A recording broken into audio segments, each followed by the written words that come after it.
Hello everyone. कैसे हैं आप सब? उम्मीद है कि अच्छे ही होंगे और खुश होंगे। और स्वागत है आपका मेरे यूट्यूब चैनल तोमर मल्टीटैक में।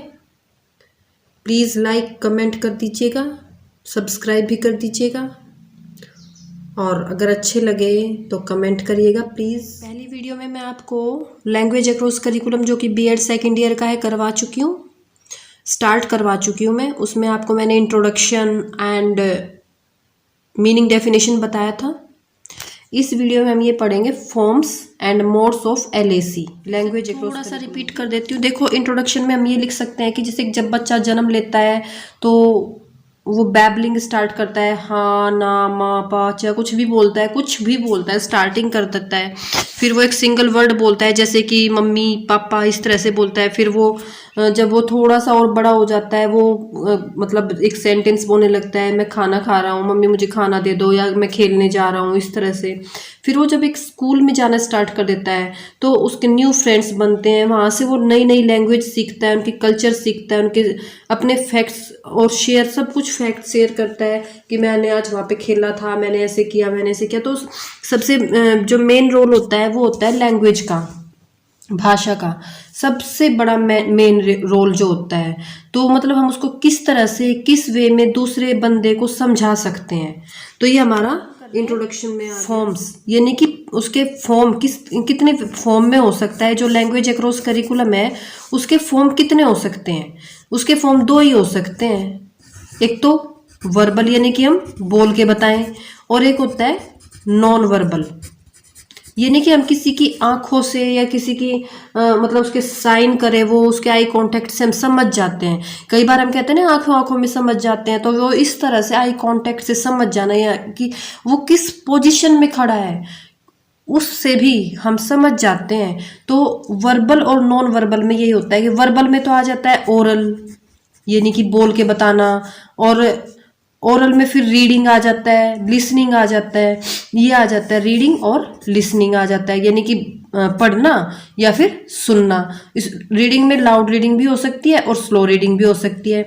और इसमें वर्बल में फिर राइटिंग भी आ जाती है, क्योंकि राइटिंग को भी हम बोल के लिख सकते हैं और सुन के जो लिखते हैं वो भी करते हैं, तो वो वर्बल में आ जाता है। जब हम बोलेंगे लिखेंगे तब एक दूसरे, तभी तो हमारा वो वर्बल होगा। अब नॉन वर्बल जैसे टच से, हमें किसी के टच से पता चल जाता है। और फिर आता है वॉइस साइन। अब जो बच्चा नहीं बोलता है तो वो अपने इशारे करके समझाता है, तो उससे भी हम समझ जाते हैं। तो वो भी हमारी एक लैंग्वेज है, वो उन बच्चों की लैंग्वेज है जो इस भाषा को समझ पाते हैं। या फिर ऐसा होता है कि हम उन बच्चों को समझ पाते हैं। फिर आई कांटेक्ट से हम बड़ी जल्दी समझ जाते हैं एक दूसरे की, क्योंकि डिफरेंट आई कॉन्टेक्ट्स होते हैं। किसी के किस तरह, मतलब हम किसी को किस वे में देख लेते हैं, किसी को किस वे में देख लेते हैं, तो हमें पता चल जाता है कि वो किस वे में हमें किस भाषा में क्या समझाना चाह रहा है। हमारे जो पोस्चर है, हम किस वे में खड़े हैं, तो वो भी एक साइन है कि हम क्या बताना चाह रहे हैं। तो वो भी एक भाषा ही है। तो ये इसके फॉर्म्स के दो फॉर्म होती हैं, वर्बल और नॉन वर्बल। वर्बल में ओरल आ गया, राइटिंग आ गया, ओरल में रीडिंग लिसनिंग आ गया, नॉन वर्बल में touch, voice sign, eye contact, posture, ये आ गए। मोड्स, देखो मोड्स में भी वैसे ये सब ही आ जाते हैं।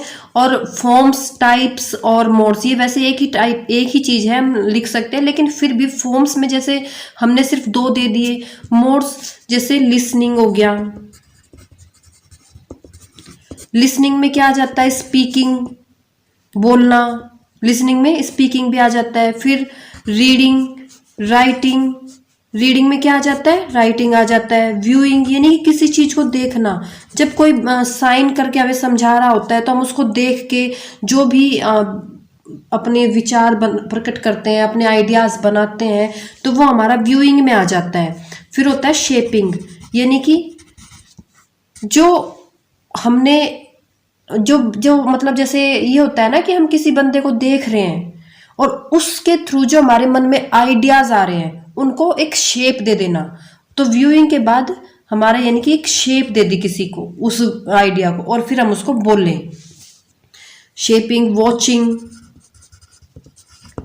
यानी कि जैसे अभी एक पोस्चर था तो इस पोस्चर को हमने फिजिकली देखा, वॉचिंग में फिजिकली देखा कि वो किस वे में खड़ा है, किस वे में बैठा है, किस मतलब किस भाषा में क्या समझाना चाहता है, तो हमने उसको वॉच किया बहुत अच्छे से। फिर उसकी मूविंग ये भी इसी में आ जाता है, यानी कि होल बॉडी को, यानी कि उसके सेल्फ एक्सप्रेशंस, उसकी होल बॉडी को एक तरीके से देख लेना कि उसमें मतलब वो क्या समझाना चाह रहा है, अगला बंदा क्या नहीं समझाना चाह रहा है। जब एक टीचर भी आपको टीच करती है तो वो तब आप खुद समझ जाते हैं कि हाँ अब हमारी मैम पढ़ाने जा रही है। और जब आप मैम का मूड होता है कि वो चलो बच्चों को थोड़ा सा एक्टिविटी करवाते हैं, तो मैं आप बच्चे खुद ही समझ जाते हैं। तो वो होता है हमारा मूविंग या फिर वॉचिंग या व्यूइंग, उनको देखना, और शेप हो जाता है कि इन सब को देख के उसके बाद जो हमारे विचार मन में आए हैं, तो यानी कि जैसे मैम का मूड होता है कि भी चलो थोड़ा सा आज एक्टिविटी करवा लेते हैं, तो बच्चे क्या बोलेंगे, कुछ बच्चे बोल देते हैं कि जैसे मैम आज एक्टिविटी करवा दो। तो इस तरह से ये सारे इसमें आ जाएंगे मोड्स में। नेक्स्ट वीडियो में हम करेंगे टाइप्स, और मैं आपके इसके PDF में आपको जरूर दूंगी, लेकिन एकदम last video. Please like comment कर देना, शेयर और सब्सक्राइब भी कर देना, और अगर आपको कुछ पूछना है तो आप कमेंट कर सकते हैं। Take care.